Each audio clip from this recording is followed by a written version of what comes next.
Ndatekereza ko umeze neza kandi uri amahoro. Ndagushimiye wowe ukurikiye Burashari TV, wowe wakoze subscribe, uri inshuti magara. Imana izaguha umugisha, icyo umutima ushaka kizabe nk'uko ushaka, uwo ushaka muzabane neza.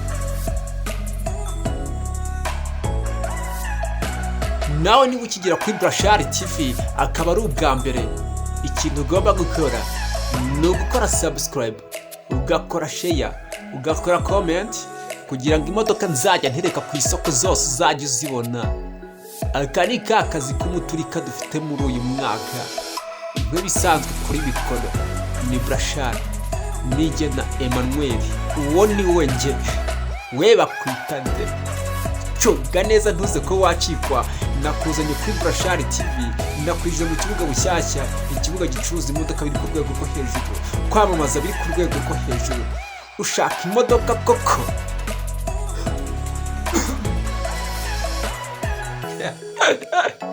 Ushaka imodoka yo kugura? Ushaka imodoka? Ngira ngo wazibonye. Nakuzaniye imodoka nyinshi kandi imodoka ziri ku biciro bigacika muri uyu mwaka, mu mwaka wa 2022. Ni imodoka zishaka amafaranga make cyane. Reba nk'iyo ngiyo, iyo reba Lava 4 Novo model ku mafaranga miliyoni 12, urabasha ko wayegukana. Reba Lava, hanyuma urebe imodoka uze kumbwira ngo ndashaka iyi modoka nayo nshaka kugura. Iyo bayita Altis ku mafaranga miliyoni 7,800, uraza kwegukana ino Altis.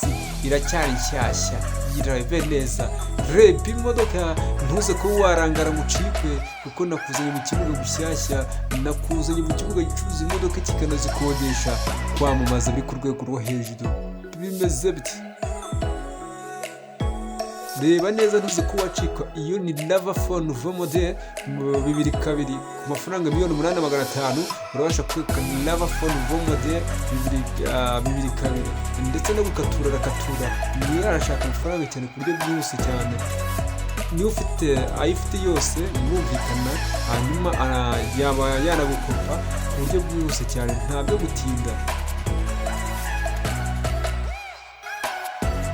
Ndaguha Benz Compressor C200, Benz Compressor C200, Benz 180, Benz DSK. Izo zose urazibona. Reba nk'ingi irashaka amafaranga miliyoni zingahe? 3,500. Urabasha kwegukana imodoka nziza cyane. Ni ukuvuga ngo amafaranga ufite yose urabasha kwegukana imodoka kandi nziza, bitakuvunnye, bidagusabye imibare minini cyane.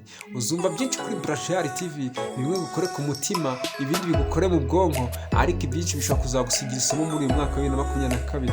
Niba nkubwiye ngo gura imodoka muri uyu mwaka, ziri kugurwa amafaranga make, kugura ari nko gutoragura, ukaba warangaraho gato abandi bakayigura, ni ukampamagara ukambwira ngo ndayishaka. Urayishaka nyine, uzayibona nyine. Uyishaka uzagira gute?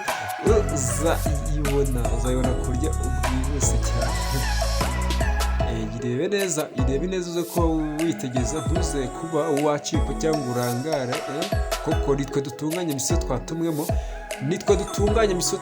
kuri 98%. Nabwo ngo iyi ni Burashari TV, Burashari Special Technicians.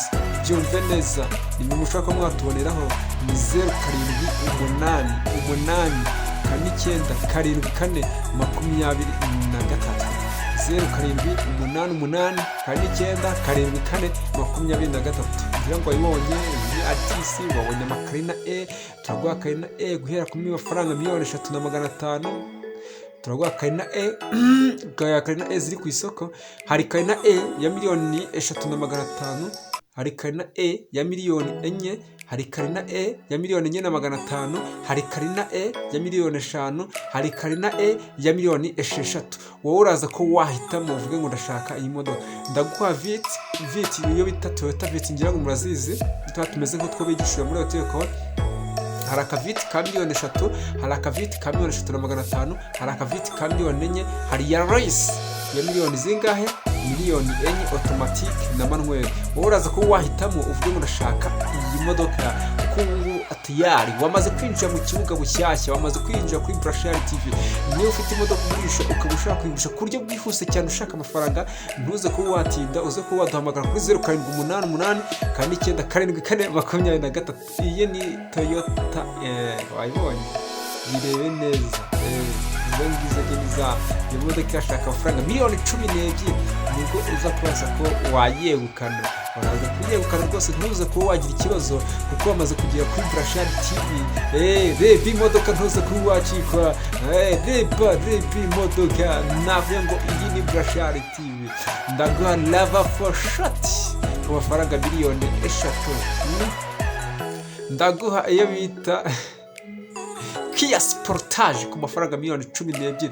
Bita Kia Sportage ku mafaranga miliyoni 12 uraza kubasha kuba wayegukana. Reba imodoka, reba. Ariko ibi ni ibiki koko Brashari arimo arakora? Ibi ni ibiki koko? Reba ariko reba iyi modoka, umbwira ngo ndashaka iyi modoka, umbwira ngo nawe niba ukigera kuri Brashari ubwa mbere hita uhaguma, hita uhatura, ubundi tuzahita tugendana, tuba turi kumwe kugeza igihe uzabona ubushobozi bwo kugura imodoka. Ni ukuvuga ngo guhera ku mafaranga miliyoni 1 kuzamura, ndaguha imodoka y'umuturika kandi nziza y'agatangaza. Guhera ku mafaranga miliyoni 1 kuzamura urabona imodoka nziza cyane, imodoka y'agatangaza. Wowe ntuze kuba wagenda udakoze subscribe, ukore subscribe, ukore share, hepfo tubona hano hari akazogera ukorerwa paf. Icyo gihe rero ibikoze byose ubu wambere mubabona imodoka ntereka ku isoko, uko ugiyeho uyibona, uko ugiyeho uyibona. Icyo gihe kandi ubu wamaze kubona Brashari D, amaze kuba Brashari, kwamaze kuba Brashari kubisa ko mwana intera imodoka kugura. Icyo gihe nanjye gufasha nk'uyifasha, nkamufasha umuvandimwe we. Nicyo kintu izo nshingano zanjye. Niyo mpamvu kuvuga ngo dutunganye imisoro twatumwemo kuri 98%, kandi uzoma kuri byinshi kuri Brashari TV. Bimwe ukore ku mutima, ibindi bikore mu bwonko, ariko ibyinshi bizagusigira isomo. Brashari ntekereza yuko byakuvuna kugira ngo unyumvishe ko uri umunyamujyi ukaba utazi Brashari TV. Ndagushimiye twabanye kuri Brashari TV, turi gutereka imodoka ku isoko, imodoka z'agatangaza, imodoka ziba ziri kubica bigacika kubera ko ziba ziri kugura amafaranga make. Ku munsi twakira imodoka byuzuye 1000 zigeze ku isoko. Nukuri ndagushimiye twabanye, uko wagiye ubona imodoka ntereka ku isoko, nukuri uri inshuti magara. Nawe rero icyo umutima ushaka kizabe nk'uko ushaka. Niba utarashaka, ushaka muzabane neza.